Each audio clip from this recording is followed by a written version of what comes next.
Okay, so this video is about the finishing details.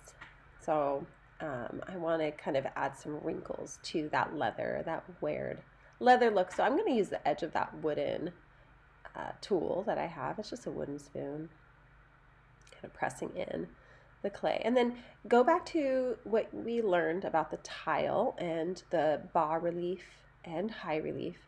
And I'm going to carve that kind of inset of the toe where the boot kind of, it's two pieces of leather that have been sewed together. And I want to give it that illusion. You know, I'm not sewing together this clay, right? So I'm going to use my carving tools and carve back. Remember, the walls of your clay are just over 1/4 of an inch thick. So you have some room and space to refine the form, not just by shaping it, by pushing it, but actually by carving away as well. But keep in mind how thick you actually have your clay itself. There's a little slightly better view of detailing that stitched edge.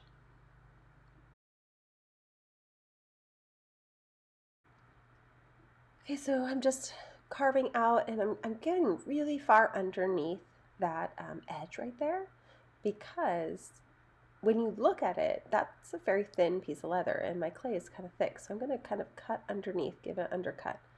And then I'm just going to now draw the edge. I can use my thumb, a pencil, a carving tool, whatever works.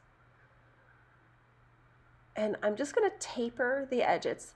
I'm digging in right along the edge there and tapering it off so I don't like gouge the piece completely. Just so the edge appears to have this like layered look of the layered piece of leather, one on top of the other.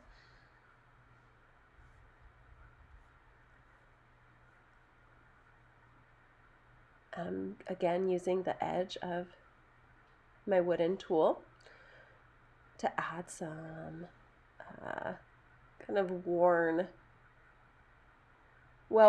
marks onto the outside of the leather boot. And use what you have. I mean, just, you know, grab what you think you have. Now my shoe's been setting up, so I'm going to start removing the newspaper from the inside. I'm trying to draw this. And you can see where I'm kind of tapering it right there.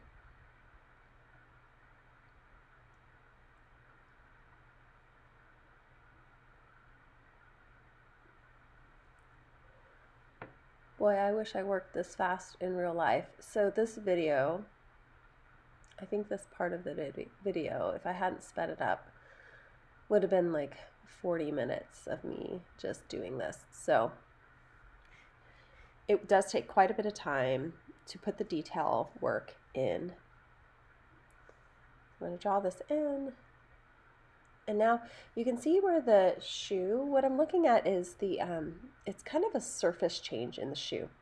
That back rolled edge where your ankle would sit into the shoe, that's actually not like leather, it's like a pillow. It's very soft. So I want to give it this illusion that it's billowy. So I'm just adding just a little bit of clay. I'm barely adding, oh no, never mind. Sorry, I made a mistake. And then I went back and I fixed it. Oh, that's what I was doing. All right, well, you live and you learn. So I drew that in, and then I was like, wait, this doesn't make any sense. So I used a tool, and you can see that line is slightly higher up because I was realizing like, oh, that doesn't look right. It looks too thick. So now I'm trying to get that billowy look where the ankle support, the soft ankle support, as opposed to the more rigid leather, you know, I want to try to kind of convince that change. So I'm adding a score all the way across the top there, adding a little bit of slip, and then now here's my little tiny coil. So I'm just mushing that coil on, and I'm going to leave the seam between the two pieces at the top, because if you look at the boot, you can see it's actually two different color fabrics that are sewed together to give that cushion support for the ankle.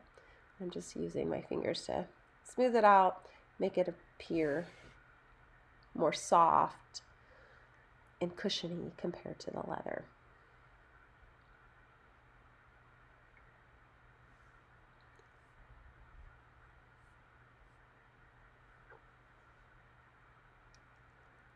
Changing my angle here so you can really see. Now I think you can kind of see the two edges that I'm leaving. So the inside and the outside. Now think about what's visible to the eye. So yes, you're sculpting the outside of a form. However, the inside of the shoe is going to be visible to anybody who walks by it. So if I were to just leave it kind of junky, then it's not going to be very convincing. It's going to look like a clay wall on the inside and then a leather shoe on the outside. So I'm going to go through the extra bit of work carving that interior space as well. So making that tongue really appear to be inside that shoe, and then carving the edge between the two types of fabric. You see the darker fabric and then the brown fabric of the shoe. I'm trying to carve the seam between those two types of fabric, and then I'm going back through and kind of pushing it together so it's like there, but it's not super delineated.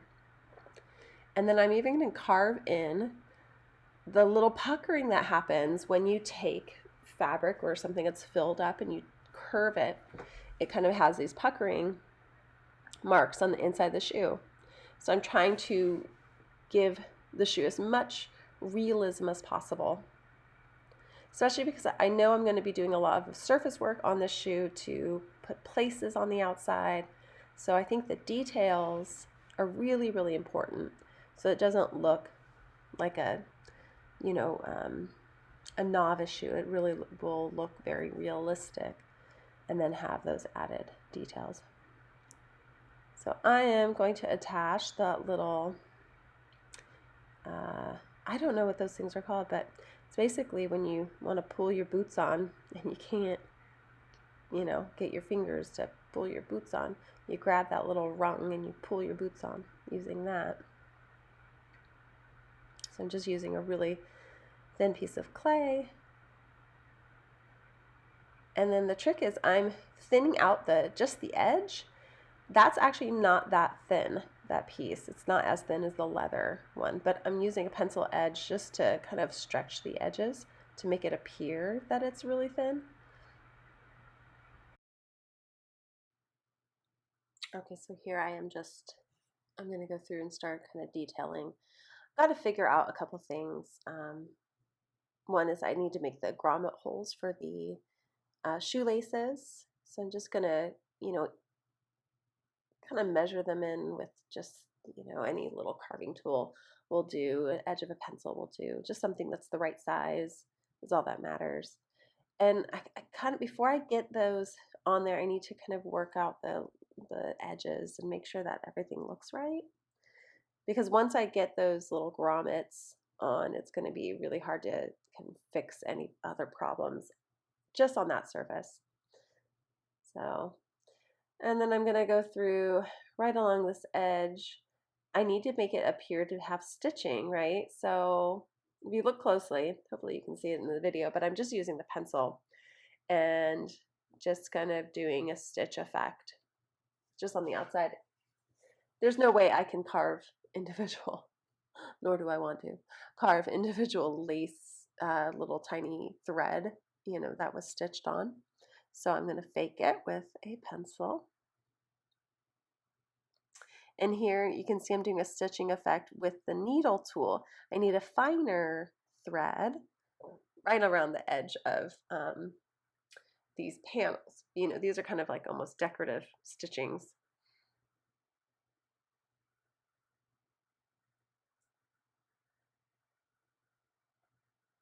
And you can see I'm just doing literally a stitching effect, like pressing, not pressing, pressing, not pressing, pressing, not pressing, over and over and over again until I get a straight line with that little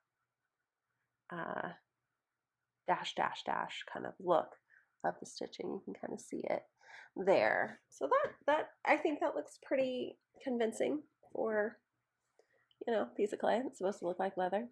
Now I'm just gonna I have to figure out how to do these. So I did a couple different types. I did where I put a little pad of clay, like a little circle of clay there. And then I took the edge of my tool and I pushed it in and punched it in. And I would just do that all the way up. So here's at least half the shoe done for the video's sake.